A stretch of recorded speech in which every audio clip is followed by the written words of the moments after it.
جمعیت علماء زندہ باد، دہشت گردی مرد آباد۔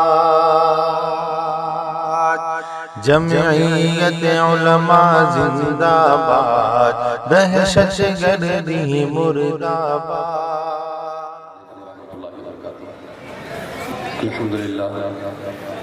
الحمدللہ نحمده ونستعینه ونستغفره ونؤمن به ونتوکل علیہ ونعوذ باللہ من شرور انفسنا ومن سیئات اعمالنا من يهده اللہ فلا مضل له ومن يضلله فلا هادی له ونشهد ان لا الہ الا اللہ وحده لا شریک له ونشهد ان سیدنا مولانا محمدا عبده ورسوله الذي أرسل بالحق بشيرا ونذيرا أما بعد فأعوذ بالله من الشيطان الرجيم بسم الله الرحمن الرحيم يا أيها الناس اتقوا ربكم الذي خلقكم من نفس واحدة وخلق منها زوجها وبث منهما رجالا كثيرا ونساء واتقوا الله الذي تساءلون به والأرحام إن الله كان عليكم رقيبا وقال النبي صلى الله عليه وسلم النكاح من سنتي وقال فمن رغب عن سنتي فليس مني صدق الله العظيم وصدق رسوله النبي الكريم۔ محترم صدر جلسہ اور تمام اسٹیج پر رونق افروز علماء کرام، میرے سامنے بیٹھے ہوئے تمام بزرگان دین، عزیز دوستوں، یہ نکاح کی بہت عمدہ مجلس ہے۔ علماء کرام نے جو آپ کے یہاں پر پروگرام منعقد کیا ہے، یہ پروگرام اپنی مثال آپ ہے۔ میں ان تمام علماء کرام کو مبارکباد پیش کرتا ہوں، اور اس میں جن لوگوں نے بھی حصہ لیا ہے دامِ گرم قدم سخنے، ان تمام کو بھی مبارکباد پیش کرتا ہوں۔ اللہ پاک تمام کی محنتوں کو قبول فرمائے۔ یہ 7 نکاح منعقد ہونے جا رہے ہیں، اور بڑا شاندار آنکڑا اور عدد فگر بھی ہے ماشاءاللہ 7 کا۔ اللہ پاک نے زمین آسمانوں کو تعداد بھی 7 بنائی ہے، ہفتے کے دن بھی 7 ہی بنائی ہے، اور آپ کے یہاں کے نکاح بھی 7 ہی ہو رہے ہیں۔ یہ اجتماعی شادیوں کا نظم خاص طور سے اس لیے کہ ماحول میں پھیلی ہوئی برائیوں سے کس طرح روکا جائے، ہمیشہ علماء کرام سر جوڑ کر سوچتے اور فکر کرتے ہیں۔ ہمارے یہاں پر شادی بیاہ میں جس قدر اخراجات ہوتے ہیں وہ شاید کئی اور نہیں ہوتے۔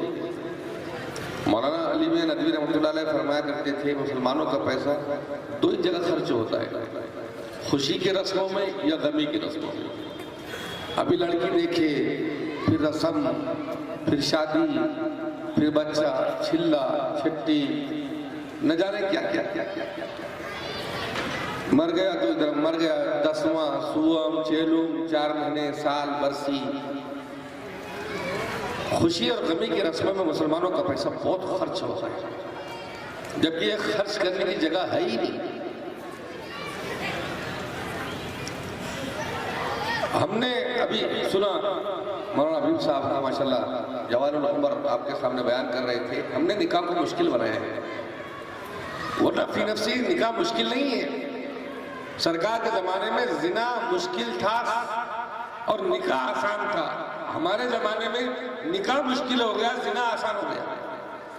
کسی مالدار آدمی سے پوچھو شادی ہو گئی بیٹی کی؟ جی ہو گئی، آج ہوئی بھائی، اللہ اللہ کر کے۔ کیسے گزری؟ سال بھر سے پریشان تھے، 4 مہینے 6 مہینے سے تو خریدی شروع تھی۔ یہاں نہیں ملا تو امراوتی گئے، بلڈانا گئے، یوتمل گئے، ناگپور سے، اجی بمبئی سے خریدی کر کے لائے۔ پلنگ یہاں بھی نہیں بنتا شیگوں میں، وہ وہاں امراوتی سے بڑے بڑے مال میں گئے، وہاں سے لائے۔ 4 مہینے 6 مہینے خریدی کو لگ گئے، اب جا کر اللہ اللہ کر کے شادی ہوئی۔ کسی غریب سے پوچھو، وہ کہے گا مالدار اپنے مالداری کے ذات میں کہہ رہا ہے اتنا عرصہ لگ گیا، میں غریب ہوں، مجھ سے پوچھو، سماج کے ٹھیکیداروں نے نکاح کو مشکل بنایا ہے، اس قدر مشکل بنایا، جس دن سے گھر میں بچی پیدا ہوئی تھی آج تک پریشان ہے، آج تک پریشان ہے۔ نوجوان عزم مصمم لے کر اٹھنا کہ نبی کی سنت کو زندہ کرنا ہے، شادی ہی تو کرنا ہے۔ نکاح کے موضوع پر خاص طور سے پوائنٹڈ بات آپ کے لیے اس لیے کی جاتی ہے، اس لیے نہیں کہ دولہا تیاری کر کے آ گیا اس لیے بولنا ہے، اس لیے کہ آئندہ جو مجمع ہے وہ کم از کم اقرار کر لے، جو غلطیاں ہو گئی وہ دہرائی نہیں جائے گی۔ آئندہ جو مجمع ہے، ابھی جو مجمع بیٹھا ہوا ہے، ہر بات اپنے اولاد کے لیے یہ تہیہ کرے کہ مجھے نکاح میں سادگی کو لانا ہے۔ یہ اجتماعی شادیوں کا مقصد بھی سادگی پیدا کرنا، گھوڑا، باجا، گاجا، سیرا، ہلدی، مہندی، ساری رسموں سے انسان بچتا ہے۔ اجی گھوڑے پر ہی کتنا پیسہ لوگ خرچ کر دیتے، 2 ٹانگا کا پٹکنا شروع کرتا، سارے پیسے اسی پر خرچ ہوتے۔ اس کے سامنے 4-6 لوگ ناچنے والے، ایک بارات جا رہی تھی، ایک اللہ والے بھی ادھر سے گزرے، بعض لوگ کے ساتھی بھی تھے، کچھ لڑکے لوگ دولہے کے سامنے ناچ رہے تھے، تو اللہ والا نے کہا تمہیں پتہ ہے یہ لوگ ناچ کے کیا کہہ رہے ہیں؟ کہ نہیں، کہ ناچ کے یہ کہہ رہے اللہ تمہیں کائے کو مرد بنایا، ہجڑا بناتا تو کتنا اچھا تھا، ساری زندگی ناچتے تھے، آج ایک ہی دن ناچنا پڑ رہا۔ ناچ گانوں میں نہ جانے کتنی غلط ناجائز رسموں میں ہمارا پیسہ خرچ ہوتا ہے۔ جتنا پیسہ ہم اللہ لعب میں خرچ کرتے ہیں اتنے پیسے میں کسی غریب بیٹی کی شادی ہو سکتی ہے۔ کتنی بیٹیاں ایسی پڑھی لکھی ہیں، خوبصورت ہے، حسب نسب اونچا خاندان بھی ہے، محض اس وجہ سے بیٹھی ہوئی ہے کہ انٹرنیشنل فقیر جب گھروں پر آتے ہیں اور ان کے در و دیوار پر کچھ برتن نظر نہیں آتے تو واپس چلے جاتے ہیں، ان کے گھر میں کھانے کو برتن نہیں، یہ اپنے کو کیا دیں گے، ان کے گھر سے کیا ملے گا؟ اور کسی غیور باپ نے اگر اپنی چیزوں کو گہن رکھ کر کے قرض لے کر کے اس کی مراد کو پوری بھی کر دیا تو سسرال میں پھر یہ تانے ملتے ہیں تیرے باپ نے یہ الماری دیا پتلی، لات مارو تو ٹوٹ جاتی، ایسا پلنگ دیا سنمائک کا دھکے سے ٹوٹنے والا، یہ کپڑے دیے 400 روپے والے، جو پھٹنے والے کپڑے ہیں، ٹوٹنے والے ٹھیکرے اور برتن ہیں، ان چیزوں پر نظر تو ہوتی ہے آنے والوں کی، اس پر نظر نہیں ہوتی جس باپ نے اپنے جگر گوشے کو 18 سال تک پال پروسنے کے بعد میں اس کو تکلیف نہیں دیا، اس کی آنکھوں میں آنسو نہیں دیکھا، ناز و نام سے پال کر جس بیٹی کو ایک بول پر تیرے حوالے کیا ہے اس گوہر نایاب کو کوئی نہیں دیکھتا۔ یاد رکھو میرے دوستو، اگر ہم نے اس کو مشکل ترین بنایا نکاح کو تو پھر وہ وقت دور نہیں ہے کہ بیٹیاں بھاگنے پر مجبور ہوگی اور ہو رہی ہیں۔ کتنے گھرانوں سے مسلم لڑکیاں گھروں سے بھاگ جا رہی ہیں۔ یہ صرف میرے آپ کے منہ پر کلک نہیں، مذہب اسلام پر تھپا ہے۔ ابھی مولانا عمران صاحب ہمارے بعد میں بیٹھ کر یہ بات چیت ہو رہی تھی کہ مولانا کتنی لڑکیاں مسلمانوں کے گھروں سے جا رہی ہیں، کب تک رونا ہم اس کا روئیں گے؟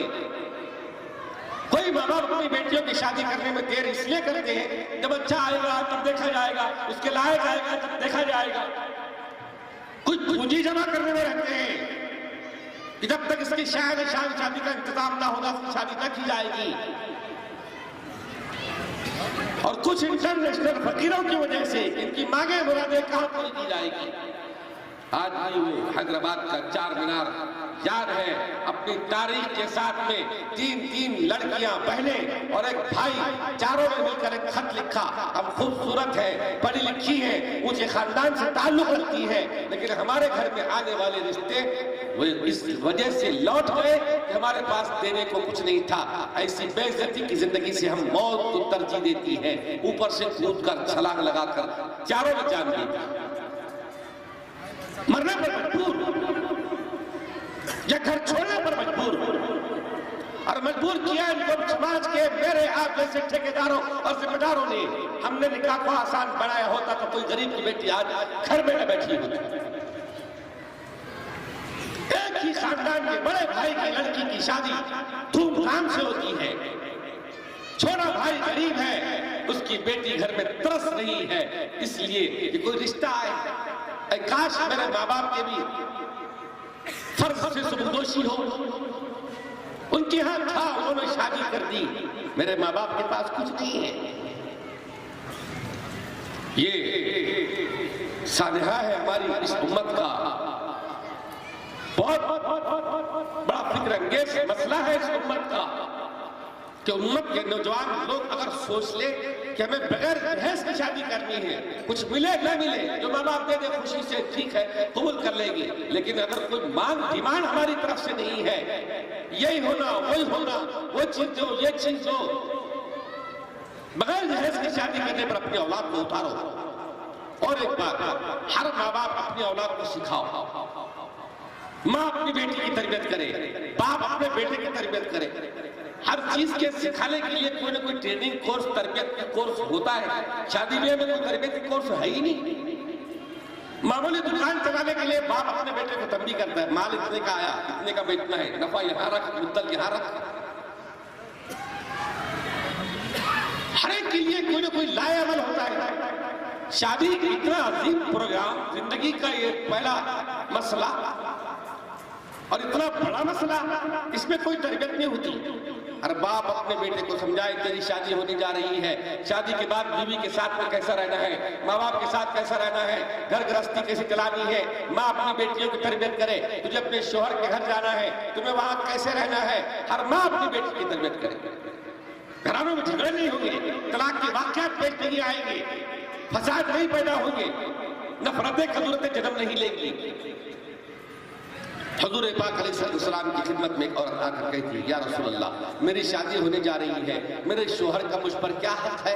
سرکار فرماتے ہیں تیرے شوہر کے بدن پر سر سے پیر تک تھوڑے پھنسیاں ہو جائے، اس میں سے خون اور پیپ رسنے لگے، اگر تو زبان سے چاٹ چاٹ کر بھی صاف کر لے تب بھی تو نے شوہر کے حق کو ادا نہیں کیا.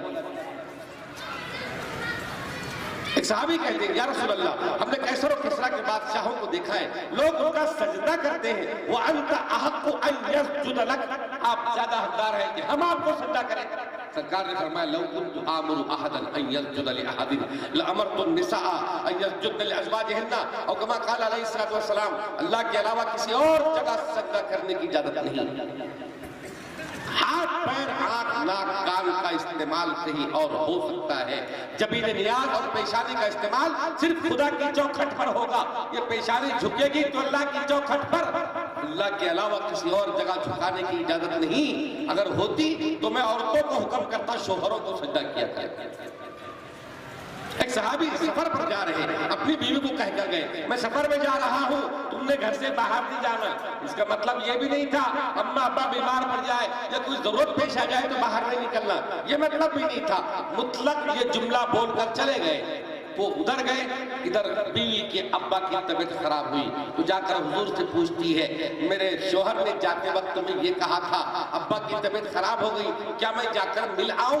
حضور فرماتے بیٹی گھر میں صبر کر، گھر میں بیٹھو، تمہارے شوہر نے منع کیا تھا.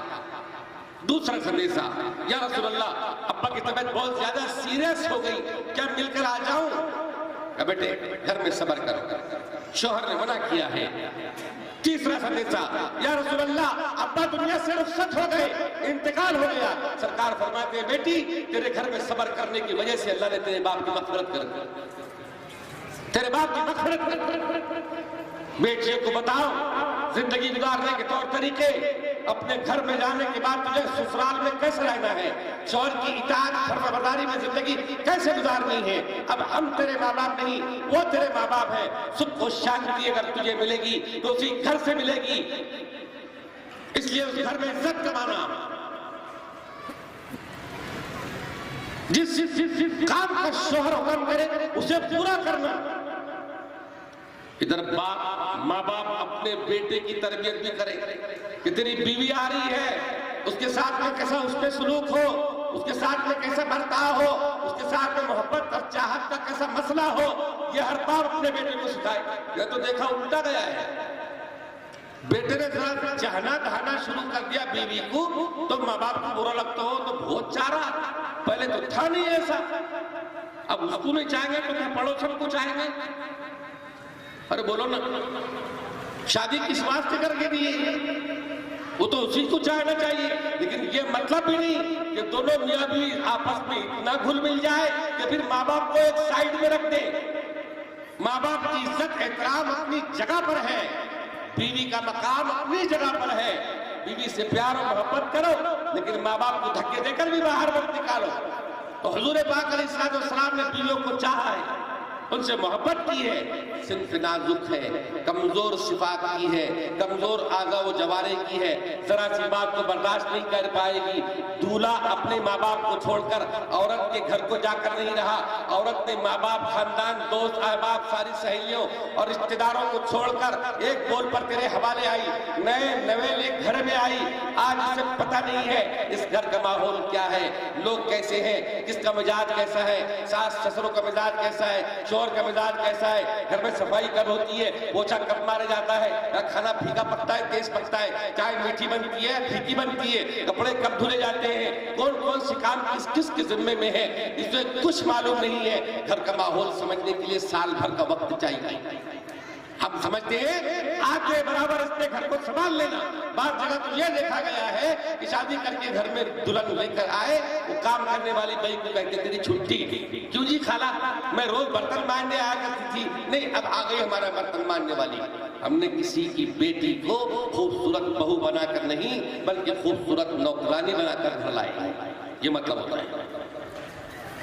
اس کا ساتھ بیویوں کا ساتھ دیا جائے۔ حضور پاک علیہ السلام اپنے بیوی کے ساتھ میں کھانا کھاتے تھے، ایک پلیٹ میں، ایک برتن میں۔ اما عائشہ فرماتی ہے جس پوزیشن میں میں نماز نہیں پڑھا کرتی تھی اس پوزیشن میں بھی سرکار میرے ساتھ میرے پلیٹ میں کھانا کھاتے تھے، یہاں تک کہ میرے منہ سے لقمہ نکال کر اپنے منہ میں ڈالنے لگتے تھے۔ کیا محبت ہے، کیا چاہت ہے۔ صحابہ پوچھتے ہیں یا رسول اللہ آپ کو دنیا میں سب سے زیادہ محبت کس سے ہے؟ فرمانے لگے عائشہ سے۔ صحابہ کہنے لگے یا رسول اللہ وہ تو ہمیں معلوم ہے، عائشہ آپ کو دنیا میں سب سے زیادہ عزیز ہے، ہم عورتوں میں نہیں مردوں میں پوچھتے ہیں۔ فرمانے لگے عائشہ کے باپ ابو بکر، ابو بکر سب سے زیادہ محبت۔ کبھی حضور فرماتے ہیں اللہم ارزقنی حب عائشہ، اللہ میرے دل میں عائشہ کی محبت ڈال دے۔ اپنی بیوی کی محبت خود مانگ رہے ہیں، خود محبت پیدا کی ہے، کر رہے ہیں اور اللہ سے مانگ رہے ہیں۔ کتنا چاہا اما خدیجہ رضی اللہ عنہا سے شادی کی، جب تک آپ حیات رہی دوسری شادی دوسرا نکاح آپ نے نہیں کیا، جب انتقال ہو گیا آپ نے دفن کیا، اس کے بعد میں 10 نکاح آپ کو سرکار نے فرمائے ہیں۔ مکہ والوں نے نکلنے پر مجبور کیا، مدینہ جا کر بسائے، 8 سال ہو گئے۔ 8 سال کے بعد میں جب فتح مکہ کے لیے 10,000 جانبازوں کے ساتھ میں جب مکہ آ رہے ہیں، آپ نے فرمایا راستے میں ہی جہاں قبر پڑتی تھی حضرت خدیجہ رضی اللہ عنہا کی، صحابہ سے فرمانے لگے انصبوا لی خیمۃ عند قبر خدیجہ، میرے لیے خدیجہ کی قبر کے پاس خیمہ نصب کرو۔ وہاں خیمہ گاڑا اور جو فتح کا جھنڈا ساتھ میں لائے تھے، فتح مکہ کے فتح کا جھنڈا آپ نے خدیجہ کی قبر پر گاڑ کر دنیا والوں کو یہ بتایا ہے یہ آج کے مکہ کی فتح میں اس قبر والی خدیجہ کا بھی ہاتھ ہے، اس کا بھی ہاتھ ہے۔ اتنا چاہا اپنی بیویوں کو، کوئی سرزنش غلطی ہو جائے معاف کرو، درگزر کرو، مرد کا دل بڑا ہوتا ہے، فراخ اپنے دل کو رکھے۔ عورتوں کی فطرت ٹیڑھی ہوتی ہے، تھوڑا مزاج میں ٹیڑھا پر ہوتا ہے، کوئی ایسی سی بات کہہ دے تو تھوڑا گوارا بھی کرے، سن بھی لے، سمجھانے کی کوشش بھی کرے۔ مرزا مظہر جان جادہ رحمۃ اللہ علیہ بہت بڑے بزرگ تھے، مسجد میں بیٹھے اللہ والے، کچھ مریدین سامنے تھے، ایک خان صاحب کو بھیجے جاؤ پٹھان صاحب گھر کو کھانے کا ڈبہ لے کر آؤ۔ اب خان صاحب دروازے میں چھٹکا مارے، اندر سے آواز آئی کون؟ میں ہوں پیر صاحب کا مرید۔ کہا کو آیا؟ وہ پیر صاحب نے کھانے کا ڈبہ بلایا، چل بھاگ یہاں سے، بہت آیا پیر بنے پھرے، کام کے لئے کھاد کے پائلی میرا راج، چل نکل یہاں سے، ڈبہ کو کچھ نہیں۔ وہ تو تن کر آ گیا، بولے پیر صاحب ایسی بیوی پالتا ہے؟ تک خطرناک جواب دیتی ہے، ڈانٹ کر بھگا دی میرے کو، ارے ہمارے پاس میں ہوتا تو چھٹی کر دیتے اب تک کے۔ وہ تو بولی کام کے لئے کاج کے پائلی میرا ناچ کے بھاگ یہاں سے، ڈبہ نہیں ملنے والا۔ اتنی خطرناک بیوی آپ اپنی، مرزا صاحب رحمۃ اللہ علیہ فرمانے لگے تجھے کیا بتاؤں، اس کی کڑوی کسیلی باتوں پر صبر کرنے کی وجہ سے اللہ نے مجھے یہ مرتبہ نصیب فرمایا. یہ مرتبہ یوں نہیں مل گئے. ایک دن ان کی بیوی کہنے لگی بڑے پیر بنے پھر رہے، اور پیر بننا ہے تو ویسے پیر بنو. میں نے آج دیکھی پیر صاحب کو ہوا میں اڑ رہے تھے. تم نے دیکھی ہوا میں اڑ رہے تھے؟ کہا میں نے دیکھی. تم نے خواب میں دیکھا ہوگا بیگم. اجی جاگتی آنکھوں سے دیکھی دن کے اجالے میں اڑ رہے تھے میرے سامنے سے اڑتے ہوئے گئے. کہا بیگم تم نے دیکھا نا؟ ہاں دیکھا. تو وہ کوئی اور نہیں، وہ تمہارا ناچی یہ شوہر ہی تھا. تم تھے کیا وہ؟ اسی لیے ذرا ٹیڑے ٹیڑے اڑ رہے تھے. مزاج میں بھی ٹیڑھاپن ہے، آہستہ آہستہ سدھرے گی، سدھار آئے گا. ترغیب ترہیب کی باتیں بتا کر آہستہ آہستہ سدھارنے کی کوشش کی جائے.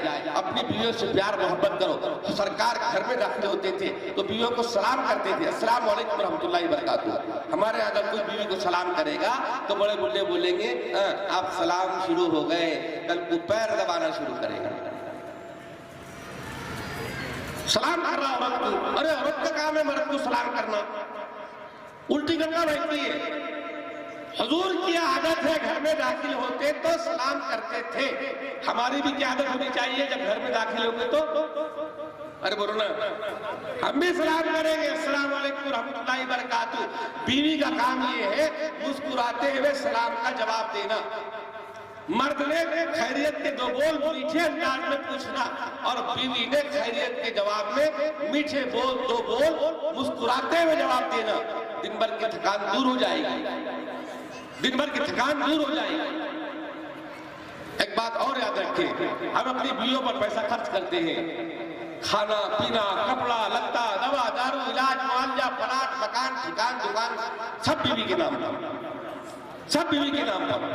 ایک اور خرچ ہے، ایک اور خرچ ہے جو ہم سب سے چھوٹ رہا ہے. 1-2% لوگ ہوں گے جو کرتے ہوں گے.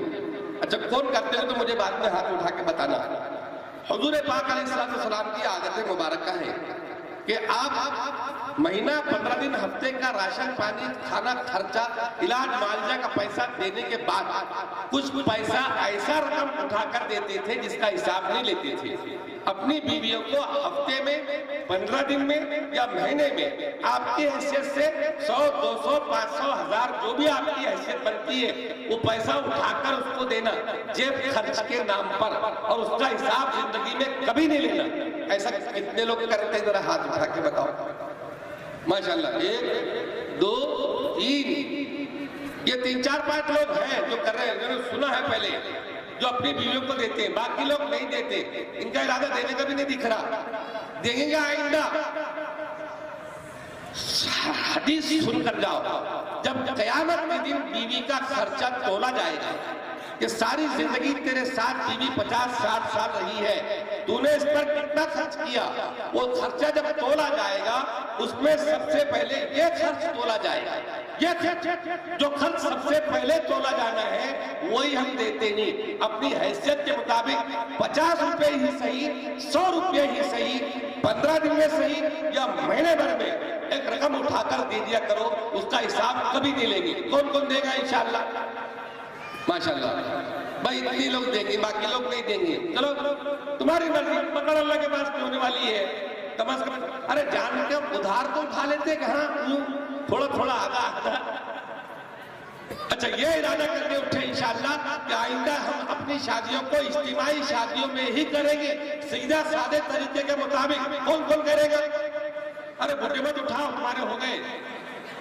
جن کے ہو گئے وہ نہیں، جن کے نہیں ہونے والے وہ اٹھاؤ. اچھا کون کون اپنے بیٹوں کی شادی بغیر جہیز کی انشاءاللہ کرے گا؟ وہ ہاتھ اٹھا کر بتاؤ. جوان بھی اٹھا رہے جن کے بھی بیٹے نہیں ہوئے، کریں گے کوشش انشاءاللہ. بھئی اللہ تعالی ہم تمام کو کہنے سننے سے زیادہ عمل کرنے کی توفیق نصیب فرمائے. آپ کے اس پروگرام کو اللہ پاک قبول فرمائے اور قیامت تک اللہ اس سلسلے کو جاری و ساری فرمائے. وآخر دعوانا الحمدللہ رب العالمین. دوستو ہمارے ویڈیو آپ کو اچھے لگ رہے ہو لائک کیجئے، زیادہ سے زیادہ شیئر کیجئے اور پلیز سبسکرائب کرنا نہ بھولیں.